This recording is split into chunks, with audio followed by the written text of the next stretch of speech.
Yeah, on the aluminum, one of the things I heard with that, in some plants, it actually can get into the plant tissues and interfere with the process of photosynthesis. I never got that verified, but I read that somewhere. I don't know. Yeah, some of these particles are so small that they'll actually be able to absorb right through the root structure of the plants. You know, it comes down out of the air, gets into the water, filters down into the soil, can actually be absorbed into the roots of the plant, and then it goes up into the system, the plants. It can actually do that, interfere with the chlorophyll and the process of photosynthesis. So from your research, you agree with that? Well, that sounds right. I haven't actually seen the papers. I know that it has the ability to affect single cell algae because it interferes with the outer membrane of the cells where some of the photosynthesis in algae occurs. And so that's one of the reasons why it's having such an impact on ecosystems and fresh water, is because it's killing the algae, which is sort of the bottom of the food chain. All the small invertebrates live on the algae, and then mosquito larvae or dragon larvae, they live on the little invertebrates, and then the fish live on them, and then we live on the fish. And so the whole thing basically cascades up through the food chain because of how it affects the very bottom end of the food chain. Right, and the aluminum is not the only culprit. We've got barium and strontium, right? Barium, strontium titanate is actually a combined metallic nanoparticle that's also used in these. Well, barium titanate has some unusual qualities. It has certain piezoelectric qualities. It also has the ability to react to certain kinds of radio frequencies when it's bombarded.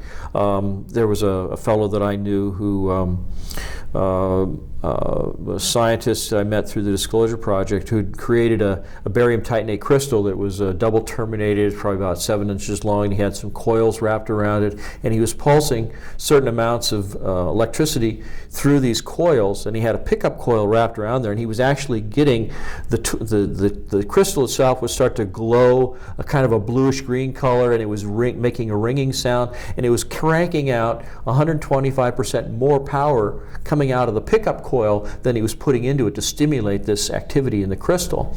And within just a few hours after he had designed this thing, he was working at UC Berkeley as a physicist at the time. These government goons sweep in, confiscate all his equipment, all his notes, ransack his house, throw him in jail for several days, accused him of setting up some kind of a closed circuit camera system that was watching the girls in the athletic building taking showers. I mean, it was all just a ruse to sort of scare the crap out of him. And he's left the country. He's experimenting somewhere else in the world now. He was at Berkeley? Yeah. He was. I think he was an assistant teaching in the physics department in the physics building. They had all the surplus equipment down in the basement of the physics department.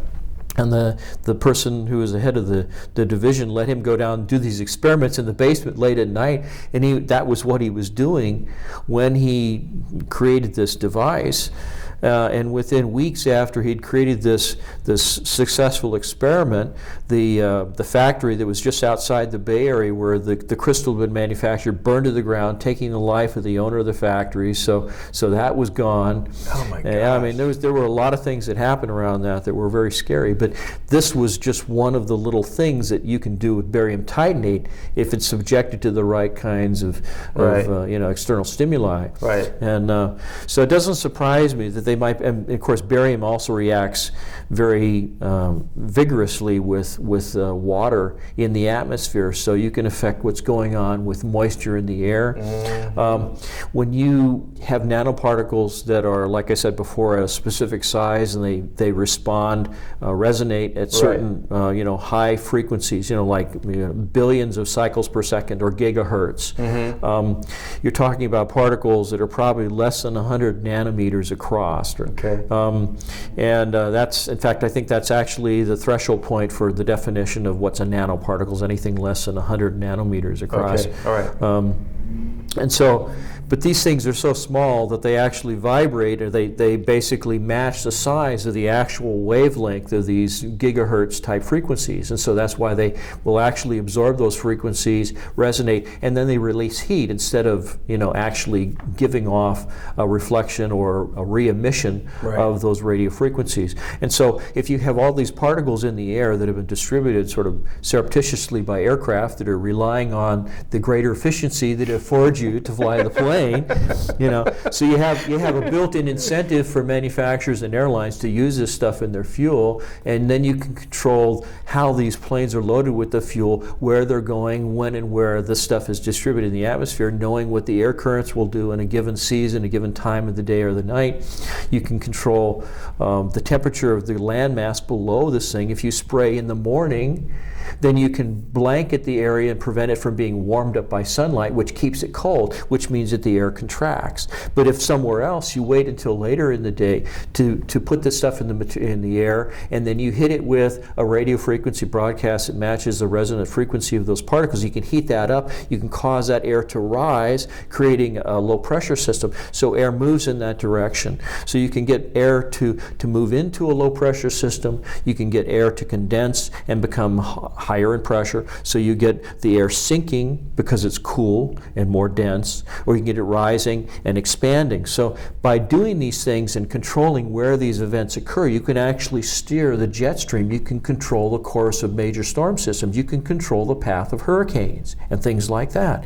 And if you look at some of the hurricanes that have come near the United States over the last, say, 15 years, and you look at the tapes, satellite photography of these storm systems, you can see all these planes out there shooting all these trails that seem to control the direction that the storm flows.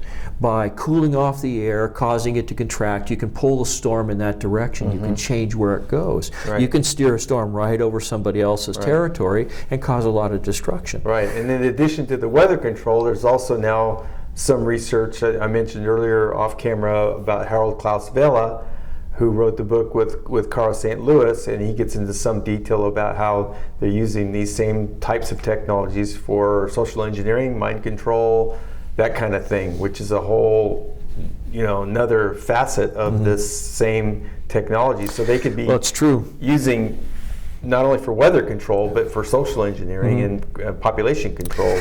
That's true. When you talk about one population being very aggressive and nasty, like a terrorist organization like Al Qaeda or ISIS and these kinds of things, if you want to be blunt, if they're going out and killing a lot of people, that's a kind of population control.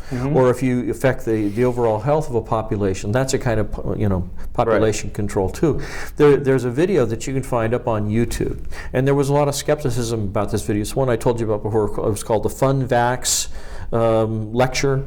FUNVAX. Oh, yeah, Basically, I think that was short for fundamentalist vaccine. Okay, right. And what they found was that a certain part of the brain that can be affected, the genes that are triggered in that part of the brain can be triggered by certain things that can be introduced into the environment that are inhaled. Right. So if you put this stuff into an aerosol and you release it over a population, people that are exposed to this chemical who have a fundamentalist mindset, who get angry or repulsed by the infidel or someone who is a non-believer, and it doesn't matter what kind of fundamentalist you are. You could be a Christian fundamentalist, you could be a Muslim fundamentalist, you could be a Buddhist, whatever it is. Right. But if you have that mindset, there is a certain predisposition in the brain to think a certain way when you're subjected to certain... It has an energetic or frequency signature. Well, it can, yes. And so by putting this stuff into the environment, you can influence the behavior of people and then what they do as a consequence of that behavior.